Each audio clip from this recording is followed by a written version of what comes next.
So I'm here at the H Mart to show you what kim doenjang and kimchi looks like. Let's go!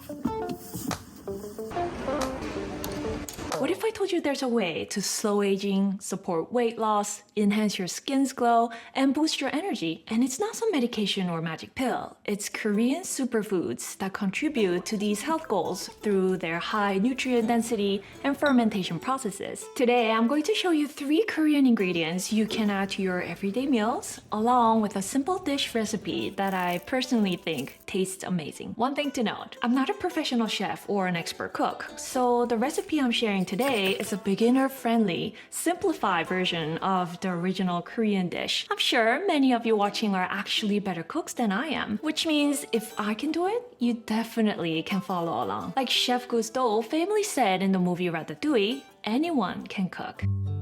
Most of you probably heard of and maybe even tasted kimchi. If you have, please leave a comment below. I'm curious to know how far kimchi has come as a global food. Kimchi is another gut health powerhouse that offers meaningful benefits for weight loss management, healthy looking skin. What we're going to make today with kimchi is cucumber tofu bibimbap. This is probably the easiest recipe we're making today. First, let's prep the tofu. We're going to boil the whole block for about 3 minutes. Now, here's the crucial part.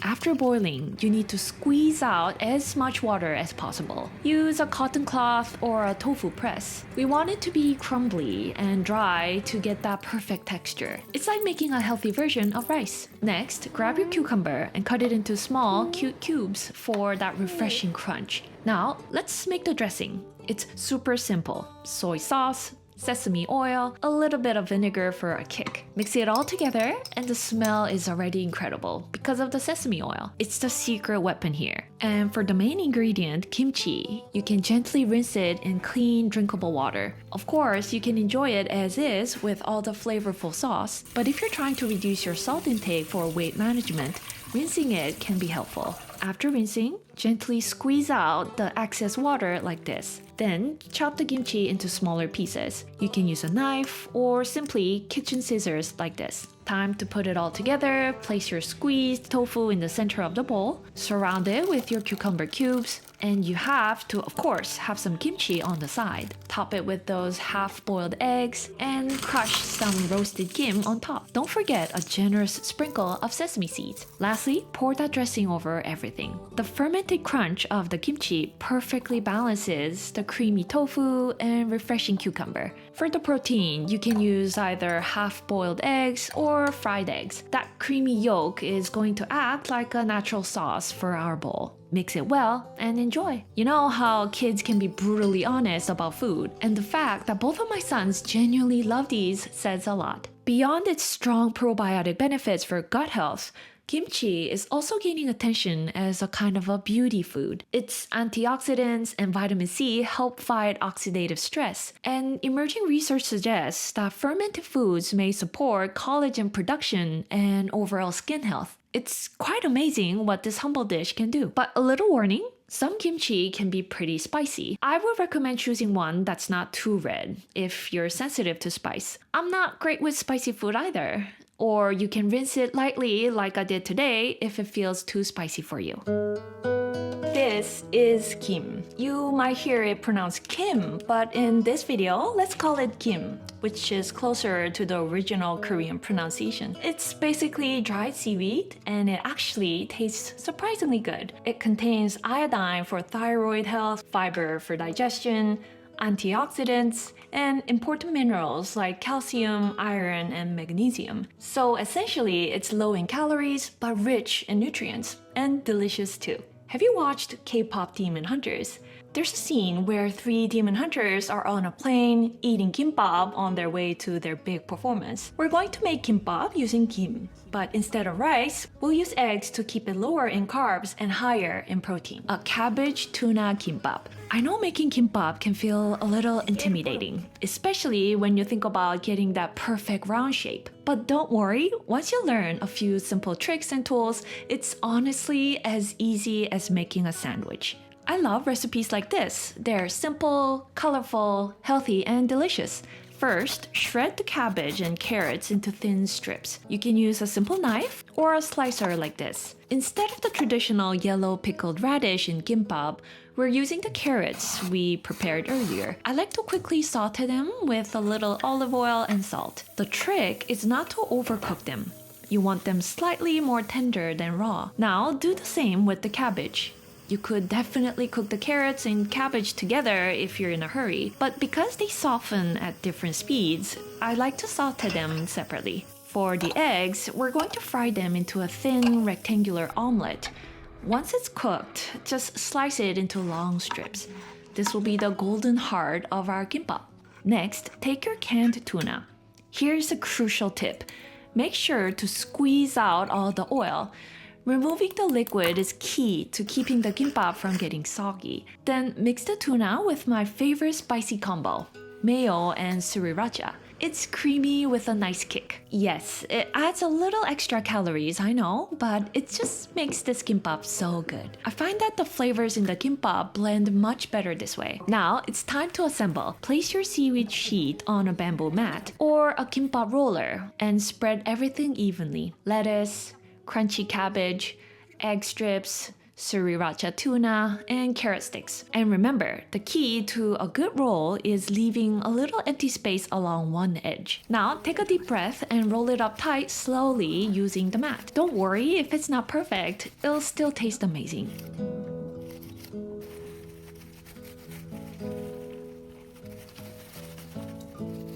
To finish, brush a little bit of sesame oil on the outside for that aroma and sprinkle some toasted sesame seeds if you have them. Now, cut it into bite-sized pieces and you're ready to go. The key to cutting kimbap without crushing its shape is to use a gentle sawing motion with the knife like this, rather than pressing straight down in one forceful push. Ta-da! It's fresh, mildly spicy, and perfect for a light lunch. I hope you enjoy making this as much as I did. Kim is very low in calories but rich in fiber, which helps you feel fuller and more satisfied. This can be incredibly helpful for weight management when combined with a balanced diet. One of the reasons Kim is often associated with healthy aging is its rich antioxidant content. Antioxidants help reduce oxidative stress in the body, and oxidative stress is one of the key contributors to cellular aging. You can also use these smaller sheets to make mini versions, or just enjoy them as a snack instead of a sugary dessert. When you do, make sure to gently brush off any excess salt.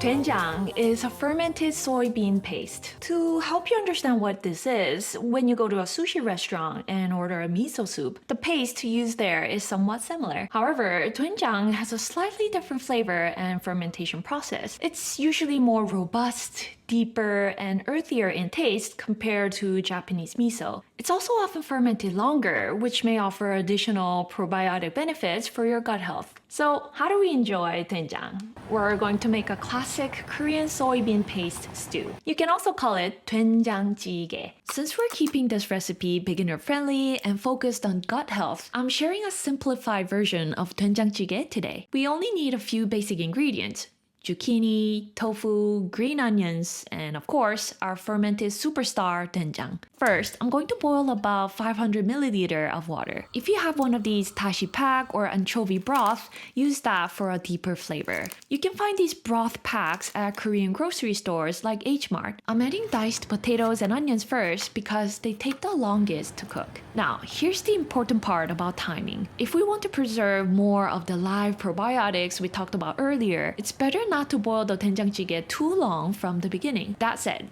even after long heating, there are still plenty of benefits left, and even dead probiotics can still support your body in helpful ways. So not to worry too much. Once the potatoes are halfway cooked, I'll dissolve about 2 to 3 tablespoons of doenjang into the pot. You can use a strainer for a smoother texture, or just drop it right in for more rustic, home-style feel like I do. Next, in goes the zucchini and tofu.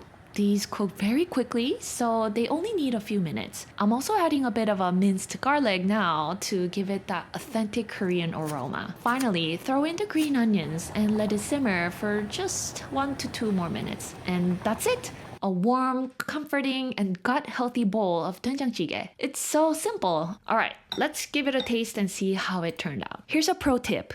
On special occasions, if you want to maximize flavor rather than minimize calories, you can add thinly sliced beef brisket. It tastes absolutely out of this world. But this is still so good. It's one of those dishes that's hard to mess up. If it's too salty, just add a little more water. If it's too bland, add a bit more doenjang. The anchovy broth and doenjang together create such a deep, warm umami flavor. A little history. Historical records show that the 3rd century, the technique for making jang, soybean paste, was already perfected. So we're talking about a tradition that goes back nearly 2,000 years. Fun fact. And did you know that just like fine wine, the longer doenjang ages in perfect conditions, the more precious and flavorful it becomes, just like a fine wine. But it's not just about the taste, it's incredibly healthy. Research has shown that bioactive compounds created during fermentation, like isoflavones and flavonoids, are highly effective at reducing inflammation and lowering the risk of certain cancers, such as colorectal cancer. Even though doenjang has a high salt content, the materials produced by the fermenting microbes actually help stabilize blood pressure and even have anti-obesity effects. So it behaves differently from regular table salt.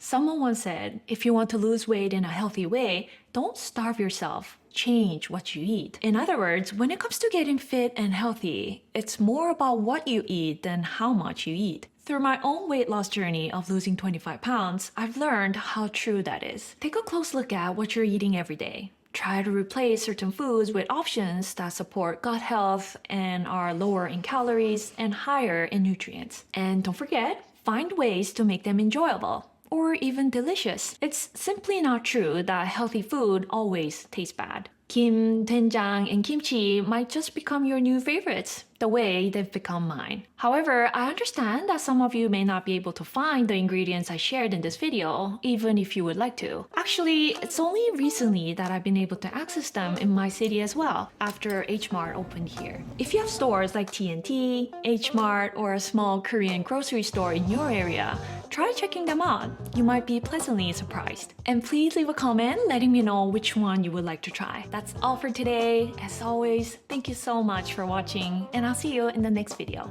Bye!